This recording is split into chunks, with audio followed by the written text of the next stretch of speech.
लौट जाए तो सभी को कुछ नहीं रह जाता, मेरे सारे पंजाब में पिछले कई दशकों में आई सबसे भीषण बाढ़ ने पूरे राज्य को अपनी चपेट में ले रखा है। राज्य सरकार ने मंगलवार को सभी 23 जिलों को बाढ़ प्रभावित घोषित कर दिया। इस प्राकृतिक आपदा ने अब तक 30 लोगों की जान ली है और 3.5 लाख से अधिक लोगों को प्रभावित किया है। राज्य की लगभग सभी प्रमुख नदियां सतलज, ब्यास और रावी उफान पर हैं। इसके अलावा भाखड़ा, पोंग और रंजीत सागर बांध पूरी तरह से भर चुके हैं। स्थितियां गंभीर हैं। अगर बांधों से पानी छोड़ दिया गया तो हालात बद से बदतर हो जाएंगे और नदियां पहले से ही खतरे के निशान के पास बह रही हैं। इस कारण कई जिलों में हाई अलर्ट घोषित किया गया है। इस बीच राज्यपाल गुलाब चंद कटारिया और मुख्यमंत्री भगवंत मान ने अलग अलग प्रभावित इलाकों का दौरा किया। मान ने नाव से फिरोजपुर के बाढ़ प्रभावित इलाके को देखा। जब देश संकट में था तो पंजाब हमेशा साथ खड़ा था देश में, चाहे वो हरी क्रांति है, चाहे वो देश को आज़ादी दिलवानी थी, तो पंजाब साथ खड़ा था। आज पंजाब संकट में है तो मुझे उम्मीद है कि पूरा देश पंजाब के साथ खड़ेगा। तो सर आपने प्राइम मिनिस्टर को लेटर भी लिखी? प्राइम मिनिस्टर साहब का फोन भी आया था, उन्होंने हालचाल पूछा। कल होम मिनिस्टर साहब का भी फोन आया था, उन्होंने भी हालचाल पूछा। और अभी मुआवजा तो जब थोड़ा पानी कम होगा, नुकसान का पता चलेगा, फिर ही मांग सकते हैं। तो सर कितना नुकसान किया आपने लगाया है? अभी तो नुकसान चल रहा है। बहुत बहुत बुरी स्थिति। ऐसा बाढ़ 88 में मैं छोटा था, लेकिन उससे भी ज्यादा आ गया। तो सर सारा एरिया, अब तो घग्गर का भी खतरे में, घग्गर भी खतरे में, तो क्या करें, कुदरत की मार है। अब कुदरत के सामने किसका जोर है। उधर राज्यपाल कटारिया ने फिरोजपुर और तरन तारण के गंभीर रूप से प्रभावित इलाकों का दौरा किया। उन्होंने केंद्र से पंजाब के 60,000 करोड़ रुपए के लंबित फंड को जारी करने की फिर से मांग की। पहली बार मैंने प्रशासन को देखा कि इन्होंने जो व्हीकल यहाँ लाया है, जो पानी में तैर के भी काम करता है और जमीन पर भी काम करता है, उसके कारण से लगभग 200-250 लोगों को उन्होंने रेस्क्यू कर दिया और उसके कारण से कैजुअलिटी नहीं हो पाई। एक बहुत बड़ी सफलता। फिर क्या है कि पहला प्रयोग इन्होंने किया कि बाढ़ को ड्रोन से भी बराबर ये तय करते रहे कि कहाँ लोगों को आपत्ति है, कहाँ हमको सहायता पहुंचानी है, कैसे पहुंचानी है। तो एक दोनों के कॉम्बिनेशन के कारण से यहाँ मैं सोचता हूँ कि इतना भारी पानी का मात्रा पहली बार यहाँ आई है। जैसा वो कह रहे थे भाई कि हमने जानवरों को पहली बार निकाल करके ऐसी जगह लाने का मौका हमारी भी जिंदगी में ये पहला अवसर है। तो प्रशासन ने भी और प्रशासन के साथ यहाँ के लोकल लोगों ने भी इस प्रकार से प्रशासन के साथ मिलकर काम किया है और उन्होंने भी एक तरह से अपनी जान जोखिम में डाल करके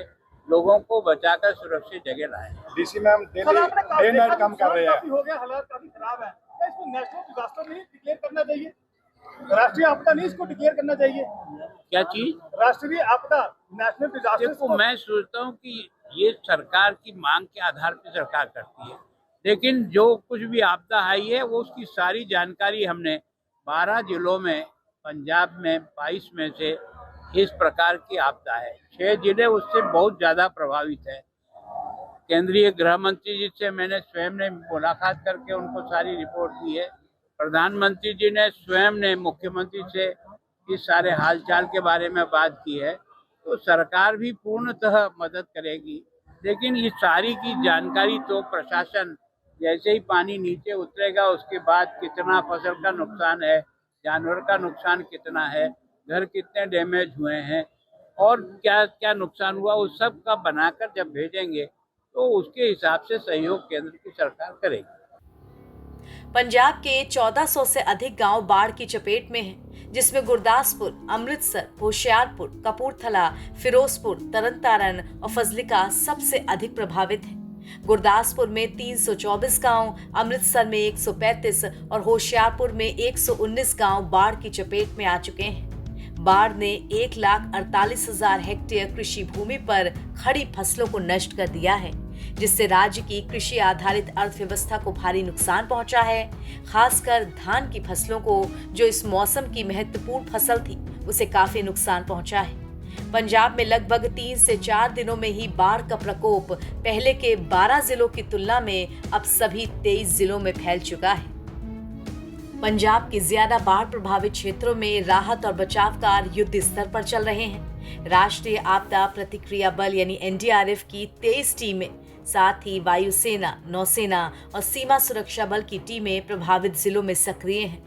इसके अलावा 114 नाव और एक राज्य हेलीकॉप्टर भी बचाव कार्य में लगा हुआ है। अब तक लगभग 20,000 लोगों को सुरक्षित स्थानों पर पहुंचाया गया है, जिसमें सबसे ज्यादा गुरदासपुर जिले से करीब 5,500 लोग और फिरोजपुर से 3,500 लोगों के आसपास शामिल हैं। बाढ़ प्रभावित क्षेत्रों के पास 174 राहत शिविर स्थापित किए गए हैं, जिनमें सभी सुविधाएं लोगों को मिल रही हैं। इन शिविरों में 4,500 से ज्यादा लोगों ने शरण ले रखी है।